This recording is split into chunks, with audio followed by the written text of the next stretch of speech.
আমি মোহাম্মদ ইখলাস উদ্দিন খান।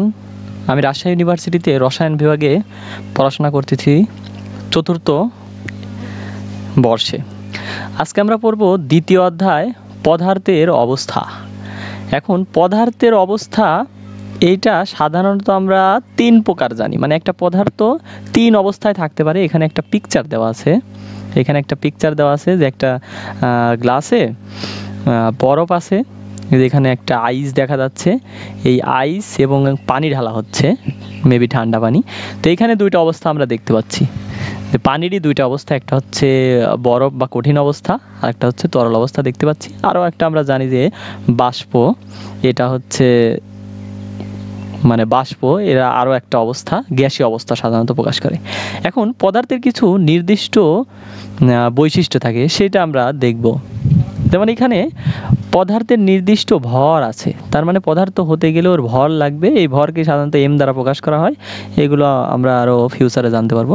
এরা জায়গা দখল করে, তাহলে জায়গা দখল করে না এরকম একটা জিনিসের কথা আমি আপনাদের বলি। আগুন জায়গা দখল করে না, কারণ আগুন এক প্রকার হচ্ছে শক্তি। আগুন কোনো ভর নয়। এখানে কিছু এক্সাম্পল আছে, চেয়ার, টেবিল, খাতা, কলম, বরফ, পানি, বাতাস, এগুলো সবই পদার্থ, কারণ এগুলো সব জায়গা দখল করে। মানে এই দুইটা, এই একটা আর হচ্ছে এই জায়গা দখল করে, এই দুইটা শর্ত এগুলো মেনে চলে, এই জন্য এগুলোকে বলা হবে হচ্ছে পদার্থ। সকল পদার্থই কঠিন, তরল ও গ্যাসীয় তিন অবস্থাতে থাকতে পারে, তবে এর কিছু এক্সেপশনাল আছে, সেগুলো সম্পর্কে আমরা জানবো। ঊর্ধ্বপাতিত পদার্থ নামে একটা জিনিস আছে, সেইগুলোর আপনি তরল অবস্থা পাবেন না, সেগুলো এক্সেপশনাল, আমরা পরে শিখব। এইখানে আপাতত আমরা শিখলাম যে সকল পদার্থের কঠিন, তরল এবং গ্যাসীয় অবস্থা পাওয়া যায়। এই তিনটি অবস্থায় প্রত্যেক পদার্থের নিজস্ব কিছু ধর্ম এবং বৈশিষ্ট্য আছে, এইটা নিয়েই আমাদের মূলত হালকা পড়াশোনা করব। এইখানে বলা আছে এই বিষয়গুলো এই অধ্যায়ে আলোচনা করা হবে। আমরা নেক্সট দিকে এগিয়ে যাই। তো এই অধ্যায়ে আমরা কি কি জানতে পারবো, এগুলো একটু পড়লেই বোঝা যাবে। আসলে আমরা জানতে পারবো, এগুলো আমরা অ্যাভয়েড করলাম, সামনের দিকে আগাই। এইখানে আমরা জানবো পদার্থের অবস্থা, পদার্থ এবং পদার্থের অবস্থা। এখানে লেখা আছে, যে বস্তুর নির্দিষ্ট ভর আছে, জায়গা দখল করে, তাকে পদার্থ বলে। এটা ক নম্বরের জন্য ইম্পর্টেন্ট, যে পদার্থ কি সেটা ক নম্বরে আসবে। তারপরে এখানে বলছে যে কক্ষ তাপমাত্রায় কোনো কোনো পদার্থ কঠিন, কোনো কোনো পদার্থ তরল, আবার কোনো কোনো পদার্থ গ্যাসীয়। মানে কক্ষ তাপমাত্রা কি? কক্ষ তাপমাত্রা হচ্ছে ঘরের তাপমাত্রা বা সাধারণ অবস্থায় যে তাপমাত্রা, এই তাপমাত্রা সাধারণত 25 ডিগ্রি সেলসিয়াসকে ধরা হয়। 25 ডিগ্রি সেলসিয়াসকে ধরা হয়। আমরা আরও বিস্তারিত জানতে পারবো সামনের অধ্যায়গুলোতে। তাহলে আমরা শিখলাম যে কক্ষ তাপমাত্রা, এটা কিছু কিছু পদার্থ কঠিন, কিছু কিছু পদার্থ তরল, আবার কিছু কিছু পদার্থ গ্যাসীয় অবস্থায়। যেমন কক্ষ তাপমাত্রায় চিনি, খাদ্য লবণ, মার্বেল, এগুলো কিন্তু কঠিন অবস্থায় আমরা দেখতে পাই।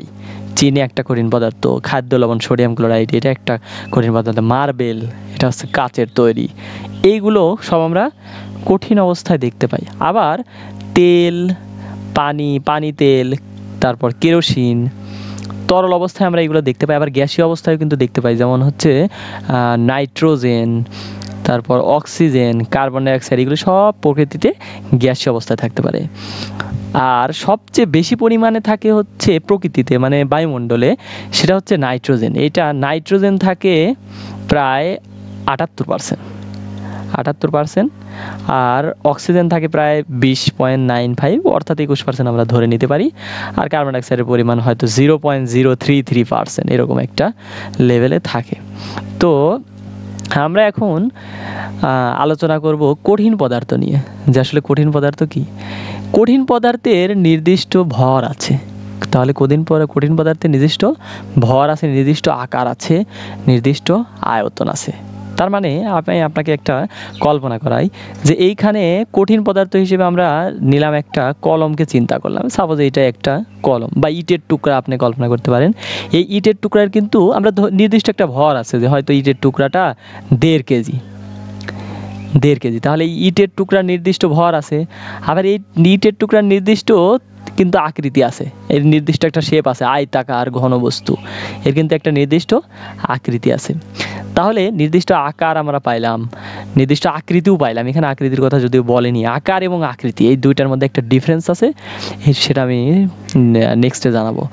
তারপরে এখানে বলা আছে যে সব পদার্থের কণাগুলোর মধ্যেই এক ধরনের আকর্ষণ থাকে।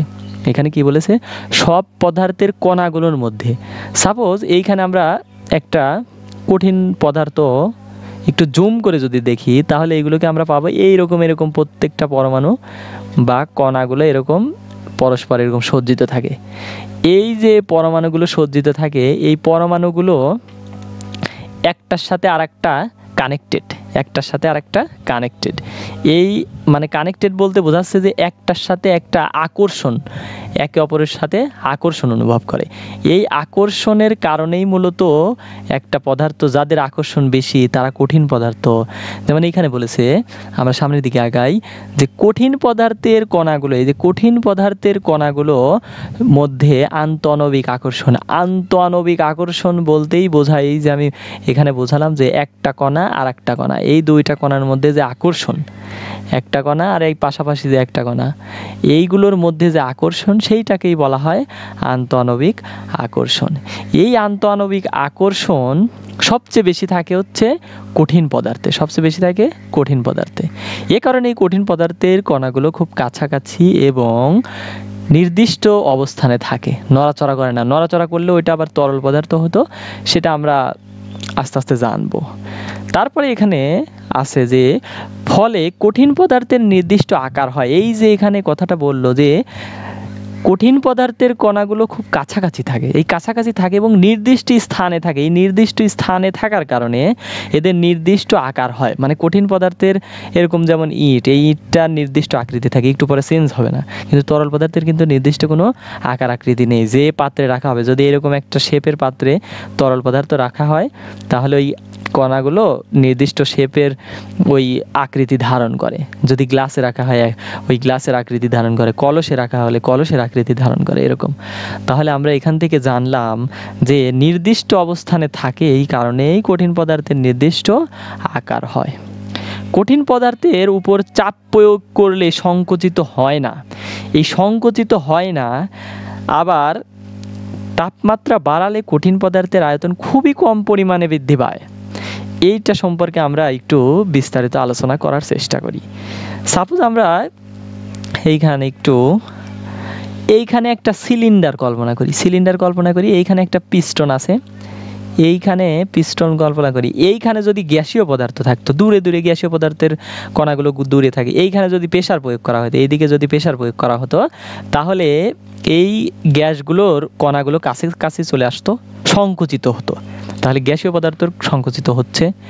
আবার তরল পদার্থ সংকুচিত হয় কম পরিমাণে, আর কঠিন পদার্থ একেবারেই সংকুচিত হয় না।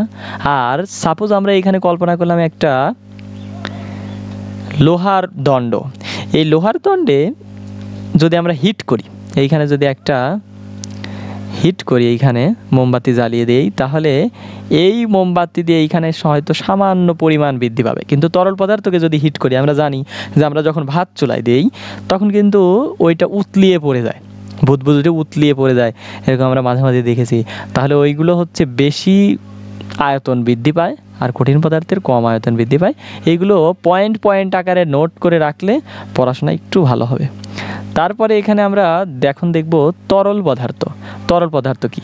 তরল পদার্থের নির্দিষ্ট ভর আছে। তাহলে আমরা জানি যে তরল পদার্থের তো ভর থাকবেই, কারণ আমরা পড়েছি পদার্থের সংজ্ঞাই পড়েছিলাম যে পদার্থ হতে হলে তাকে ভর থাকতে হবে এবং নির্দিষ্ট পরিমাণ জায়গা দখল করা লাগবে, একটা স্থান দখল করা লাগবে। তাহলে এখানে আমরা পড়লাম যে তরল পদার্থের নির্দিষ্ট পরিমাণ ভর আছে এবং নির্দিষ্ট পরিমাণ আয়তন আছে, কিন্তু কোনো আকার নেই। কেন আকার নেই?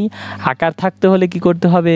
আকার থাকতে হলে এই যে সাপোজ এই পদার্থের কণাগুলো নির্দিষ্ট জায়গায় থাকতে হবে। যদি সাপোজ এই 4-5টা কণা যদি একটু পরে এরকম হয়ে যায়, এরকম ছড়িয়ে যায়, তাহলে কিন্তু ওদের নির্দিষ্ট আকারের শেপটা থাকবে না। এই কারণে এখানে বলা হয়েছে যে তরল পদার্থের নির্দিষ্ট আকার নেই। কারণ কি? তরল পদার্থের নির্দিষ্ট কণাগুলো নির্দিষ্ট জায়গায় থাকে না, এই জন্য। তরল পদার্থের যে পাত্রে রাখা হয়, তরল পদার্থ যে পাত্রে রাখা হয়, তরল পদার্থ সেই পাত্রের আকার ধারণ করে, সেই পাত্রের আকার ধারণ করে। তরলের কণাগুলো কঠিন পদার্থের কণার তুলনায় তুলনামূলক বেশি দূরত্ব অতিক্রমণ করে। ওই যে আন্তঃআণবিক আকর্ষণের কথা বললাম, যে এই যে এইখানে বলেছিলাম আন্তঃআণবিক আকর্ষণ, এই কণা এবং এই কণা, এই দুইটা কণা একত্রে মানে কাছাকাছি অবস্থান করে, এটা হলো কঠিন পদার্থের। আর তরল পদার্থের ক্ষেত্রে একটু দূরে অবস্থান করে। সাপোজ এইটা যদি তরল পদার্থ আমরা কল্পনা করি, এই কণাগুলো দূরে দূরে অবস্থান করে। এই দূরে দূরে অবস্থান করলেই কিন্তু এর মধ্য দিয়ে আমরা হাত দিতে পারি, হাত বা বিভিন্ন জিনিস ডুবিয়ে দিতে পারি তরল পদার্থের মধ্যে, কিন্তু কঠিন পদার্থের মধ্যে তো যায় না। এই জন্য তরল পদার্থকে চাপ প্রয়োগ করলে এদের আয়তন হ্রাস পায় না, এদের আয়তন হ্রাস পায় না, কিন্তু এত তাপ, তবে এতে তাপ প্রয়োগ করলে তরল পদার্থের আয়তন বৃদ্ধি পায়। ওই যে আমরা ভাত রান্নার এক্সাম্পল দিলাম, যে এখানে যদি পানি নিয়ে আমরা এখানে হিট করতে থাকি তাহলে এটা উতলিয়ে পড়ে যাবে। আবার এই আয়তন বৃদ্ধির পরিমাণ কঠিন পদার্থের চেয়ে বেশি, এই আয়তন বৃদ্ধির পরিমাণ কঠিন পদার্থের অবভিয়াসলি বেশি হবে। তারপরে এখানে বলেছে গ্যাসীয় পদার্থ, গ্যাসীয় বা বায়বীয় পদার্থ। এইখানে গ্যাসের পদার্থের নির্দিষ্ট ভর আছে, গ্যাসীয় পদার্থের নির্দিষ্ট ভর আছে, আমরা জানি ভর তো থাকতেই হবে, কারণ পদার্থ হতে হলে অবশ্যই ভর থাকতে হবে, কিন্তু নির্দিষ্ট আকার বা আয়তন নেই। নির্দিষ্ট আকার তো থাকা পসিবলই না, আয়তনও পসিবল না, কারণ এই ঘরের মধ্যে যদি কিছু পরিমাণ গ্যাস ছেড়ে দেওয়া যায়, এগুলো টোটাল ঘর ছড়িয়ে পড়বে। এগুলো কিন্তু এক্সাম্পল আমাদের চোখের সামনে, আমরা যখন পারফিউম ইউজ করি বা সেন্ট ইউজ করি, তখন ওইগুলা কিন্তু সারা ঘরে ছড়িয়ে যায়। মানে যে পাত্রে, এত বড় পাত্রে যদি অল্প কিছু পরিমাণ গ্যাস নেওয়া হয় তাহলে তা সারা পাত্রে ছড়িয়ে যায়। এজন্য এর কোনো নির্দিষ্ট আয়তনও নেই। যে কোনো পরিমাণ গ্যাসীয় পদার্থের যে কোনো আয়তনের পাত্রে রাখলে সেই পাত্রের পুরো জায়গা দখল করে। এটা কিন্তু খুবই গুরুত্বপূর্ণ লাইন, যা একটু আগে আপনাদের বললাম। তারপরে এখানে বলেছে যে গ্যাসীয় পদার্থের কণাগুলো কঠিন ও তরলের চেয়ে বেশি দূরে দূরে অবস্থান করে। হয়তো এখানে একটা অবস্থান করে, এখানে একটা, কঠিন পদার্থের তুলনায় বা তরল পদার্থের তুলনায় এরকম দূরে দূরে অবস্থান করে। বুঝতে পেরেছো? এরকম। তারপরে আমরা গ্যাসীয় পদার্থের এর আন্তঃআণবিক আকর্ষণ খুবই কম, আন্তঃআণবিক আকর্ষণ কম জন্যই তো এরা দূরে দূরে অবস্থান করে। আন্তঃআণবিক আকর্ষণ কম জন্যই এরা হচ্ছে দূরে দূরে অবস্থান করে।